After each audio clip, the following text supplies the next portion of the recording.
Hi, I'm George Pearson, and these are just a few examples from some of the training videos I have here on YouTube.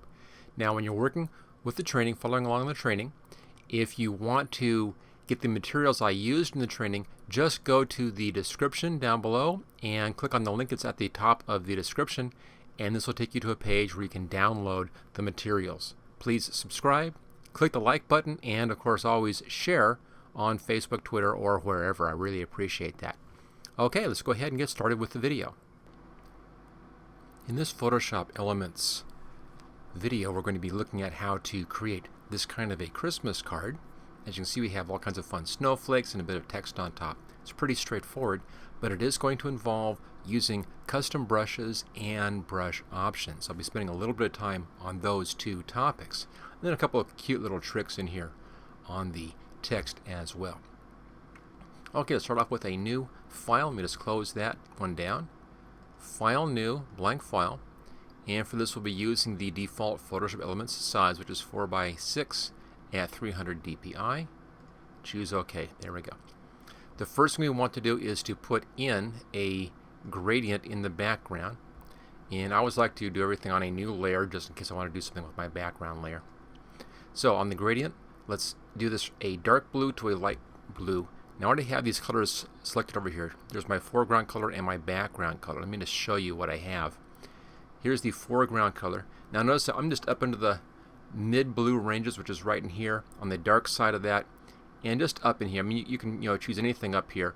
The right hand side is full saturation and top is full brightness. So over here someplace that's full brightness and full saturation. I just kind of toned that down just a little bit. The number doesn't have to be exact, but someplace this kind of a medium dark blue is good for the foreground color. Background color, same idea. I went for full saturation on the background color, and again just a little lighter in the same range. So it's a little on the darker, a little on the lighter for a blue to blue gradient. Let's grab our gradient tool, which is right here. The gradient should be showing your first gradient, which is your foreground to background. And we're all set to go on that. Choose OK. And I'm just going to pull from the top and just pull straight down like that, giving a nice little blue gradient in the background. Okay, next thing we want to do is we want to have some hills in here. These are pretty easy to do, but there's a little bit of a trick to this. We'll start off with a new layer. I'm going to change my colors here.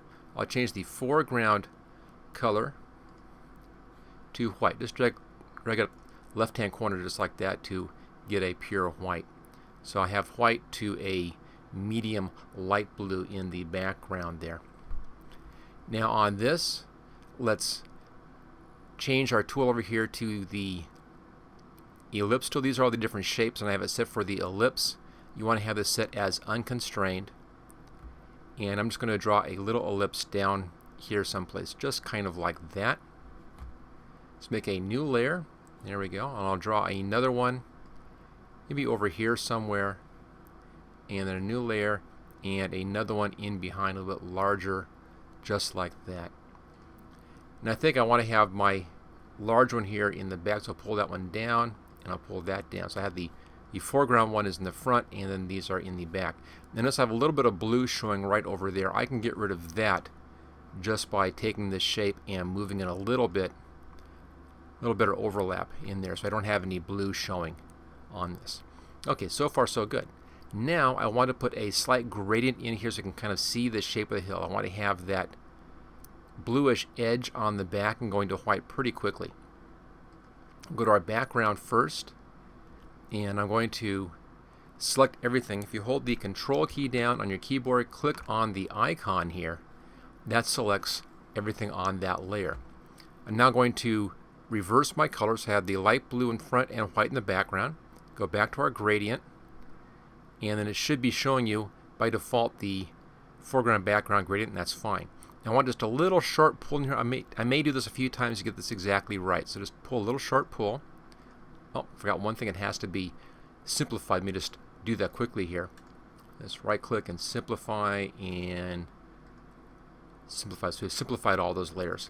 Okay, we're back to this background layer, And just a little pull like that. Let's see how that looks.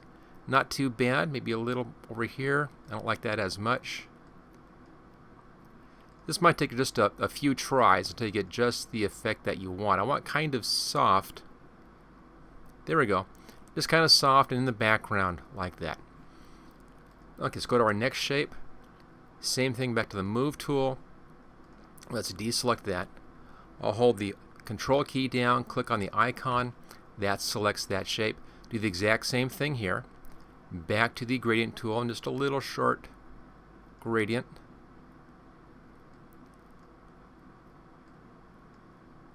Okay, I kind of like that. Just a little subtle gradient. Up to our next shape. Deselect. Hold the Control key down. Click on the icon. That selects that same thing again here. Just a little short gradient in there to get a little bit of that blue tone. That looks pretty good. And then deselect. So it gets kind of an airbrushed effect in there. It looks like it's little airbrushed hills. That takes care of our snow background. We now can work on the snowflakes in here, and that's going to take using a custom brush. I also want to have my snowflakes going from white to blue, so let's just reverse our colors again. White to the medium blue. Notice I'm just keeping the same medium blue that I had on the original background. That's perfectly fine. Now the brush I'm using is a custom brush which I got on the internet, and you can get the link for this is in the description. The link is also on the download page for this particular training video, which is also, the link for that is also in the description. So you can go ahead and grab that custom brush. Now this is a free brush, no cost for it, so it's real nice to use. Let's go over here to our brushes, and I'll show you how to load in one of these online brushes. Now I recommend not going in and installing the brush into your copy of Photoshop Elements. It's better just to have them into a folder on your hard drive. You can then load them as you need them. Now to do that, you see there's our snowflakes. To load in one of these brush sets, just go over here to the little icon, come down to Load Brushes, navigate to where your brush is, as I have mine here in Photoshop Brushes and Snowflakes. You're looking for a file that has an ABR extension. Choose Load. It then just loads that snowflake set. Now in here we have a lot of different snowflakes. They're all pretty large, as you can see. And we have the little sets. These are all three the same. Let's have three sizes of the same brush there.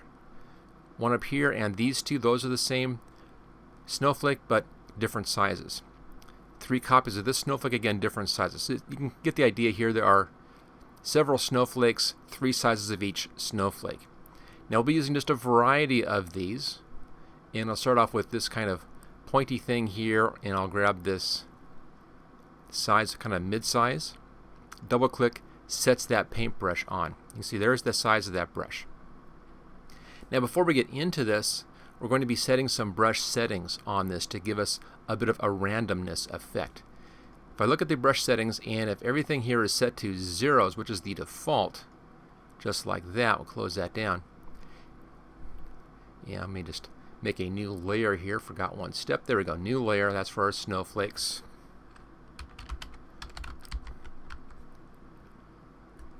And make sure we spell that correctly. There we go. Okay, snowflakes. Now if I just click in here, I'm going to get one snowflake like that. If I click and drag, you get that brush stroke thing happening. So you're actually using the snowflake as a brush. I'll just use the Control Z key here and undo those two steps. Let's take a quick look at these settings. We're going to be using the Hue Jitter, the Scatter, and the Spacing settings.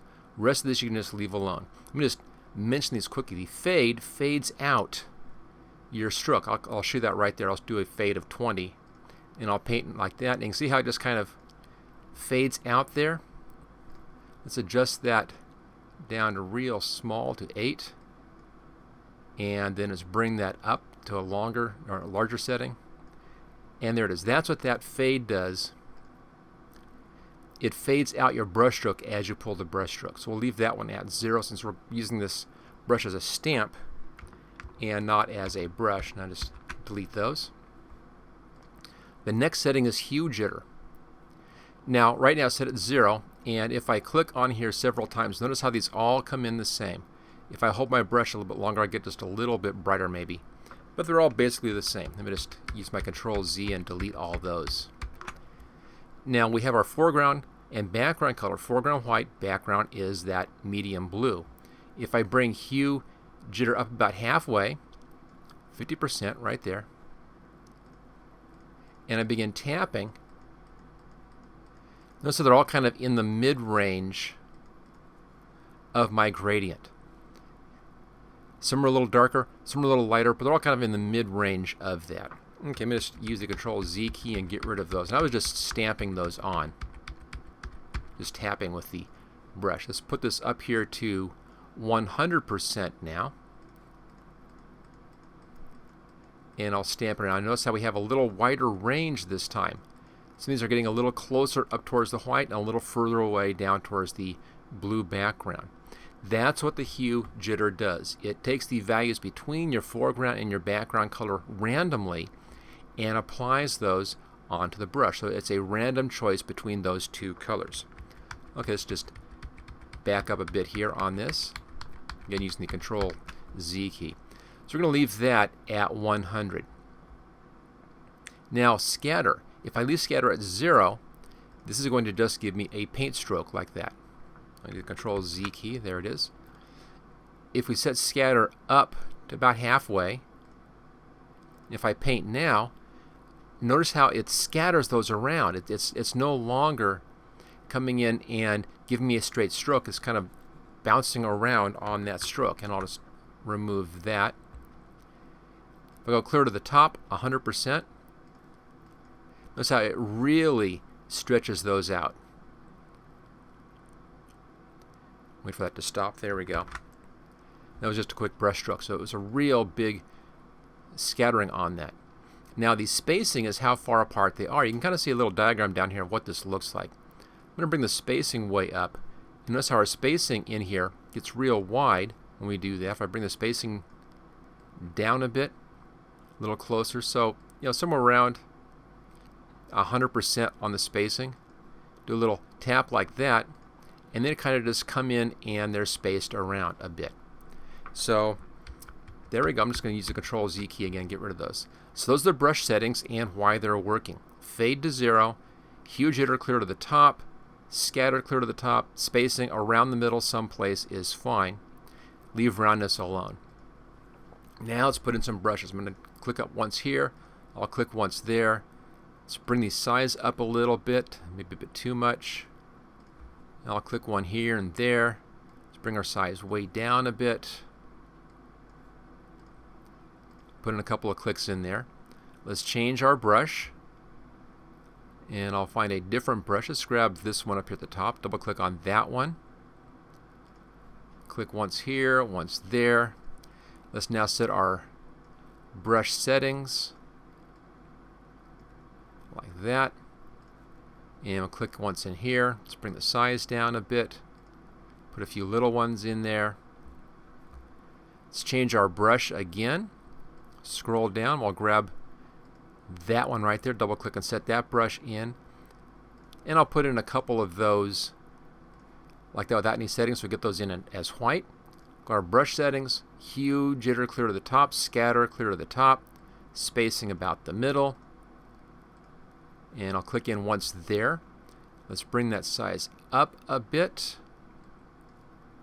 Let's try to find a nice large one. That looks pretty good. I want to have just one big one right down here. So I'm going to change the brush settings now. Let's just bring the Hue Jitter down, scatter down, spacing down. So I have just the one brush. And I'll put a snowflake right there, just like that. Bring our size down a little bit. Put a few individual ones around. So I'm just randomly adjusting my size, but here's kind of filling in some of the spots. Now right now I have all those brush settings down. So I use it to get these faded ones in. I use my brush settings. To bring the white ones in, I took all the brush settings off. But there we go. It gives us a nice background with all these different snowflakes. Again, using this custom snowflake tool and then playing with our brush settings. Alright, there's the background. You can take this further or less, depends upon what you really want to do. Be artistic about that, have some fun. We're now going to be placing in some text onto this. Our text is in white, that's fine. Let's make a new layer here for the text. Go to the type tool. Now I have just a real standard typeface in here. It's a Times New Roman bold italic. Just pretty basic on the typeface. And let's set this at a little larger size. Let's set this up to about 48. Leave everything else the same, color in white, that's fine. And I'll click right in the middle here someplace. Just type in "let it snow!" exclamation point. And I'll click on that to set that in place. So there's our basic type right here in the center. Notice how I kind of left the center area pretty clean. Not really, but it's a little bit darker in there, so a little better contrast. I kept most of my snowflakes out further towards the outside, giving us a little bit of space in the middle, except for that one big one. So there we go. Now, we want to do a couple of things on this. I want to have a border around my type to separate from the background, and then a drop shadow on the type and a drop shadow on the border. So a couple little things in here. Let's start off with our border around the type. So let's grab this layer, make a copy of that. I'll pull it underneath. We can hide that first copy. We're working on this, or hide the original. Work on the copy now. And let's give this a border. So go up here to Layer, Layer Style, Style Settings, and we'll use Stroke on this. So what the stroke does is it puts an outline like that around the type. Now we can choose the color for that outline right over here. Click on that. Let's go up here into our blues. This is kind of just a nice, bright, cheerful blue in here. So I'm just above the full brightness there, and a little bit more of the true blues in here. We can adjust that coloration a little bit. Looks good. I think that's okay. I can now play around with the size. You can have just a little bit if you want, or a lot. It's really up to you. If you bring it up a bit, I'd recommend taking it till you no longer see these dark blue spots between your letters. So either have it smaller like that, where you're right around the letters, or if you're bring it up far enough so that you don't have any of those little sections in there. Or you can take it even further if you want. I'm going to put it right about there and choose OK. Now so far that's okay, and I can put a drop shadow on my type in front and have a little drop shadow. But I want to have a drop shadow on this shape out here as well. There's a trick to doing that. We have to simplify this layer, but we need to simplify it 2 times. I'll show you why. Let's right click, simplify. What that does, it's no longer text. It's now just a shape, but we have the effect on there. So it's a shape with that effect. I can't put an effect on an effect, so I need to simplify the layer a second time. Right click, simplify. You see that FX go away? Now it's all one piece. Now we can put a drop shadow, put a new layer effect on here. Layer, Layer Style, Style Settings. Let's go to our drop shadow. See, there it is. I'll bring it out just a bit. Bring the size up to soften it out just a touch. And then give us a little drop shadow around that. Choose OK.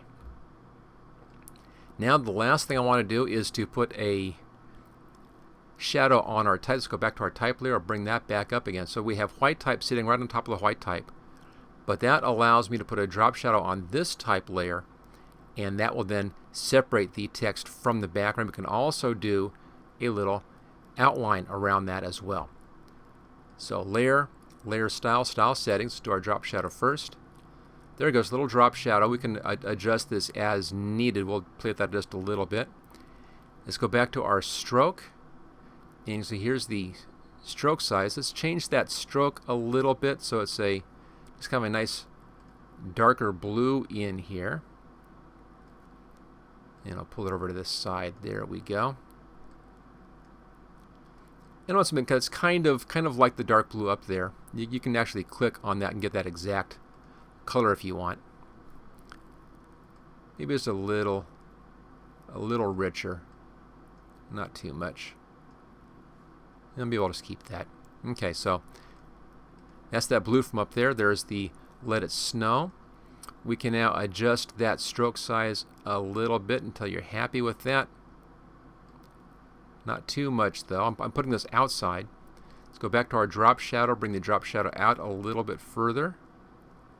So you see a little bit of separation in there. So it looks like, we can kind of see the letter shapes hiding in behind. On that, you can bring your opacity up, make it darker or softer, and the size will soften that out. To clear to the left, it gets rid of all that softness. And I think just a little bit. 3 is the default setting on that. I think 3 works out pretty well. And choose OK. So there we go. There is a nice little Christmas card with all kinds of fun snowflakes. And again, the real trick in here is to get that custom paintbrush and then to use those brush settings to help randomize those snowflakes and make the painting of the snowflakes a lot faster. Now, the last thing I want to do is put some of those snowflakes into this outline area. We can do that, of course, because we've already rasterized that layer or simplified. I'm going to hide our foreground type, just get that out of the way. Let's grab the magic wand, click in here someplace. That selects just that blue. These little spots don't matter, so just leave it out as is. Make sure we're on white. That's good. Let's go back to our paintbrush and make sure that my brush settings are all set to 0s. That's fine. And then I'm just going to click in here just a few times with that brush. Let's grab that one. I'll click a couple of times in here with that brush. Maybe change my size a little bit, get some smaller snowflakes in there.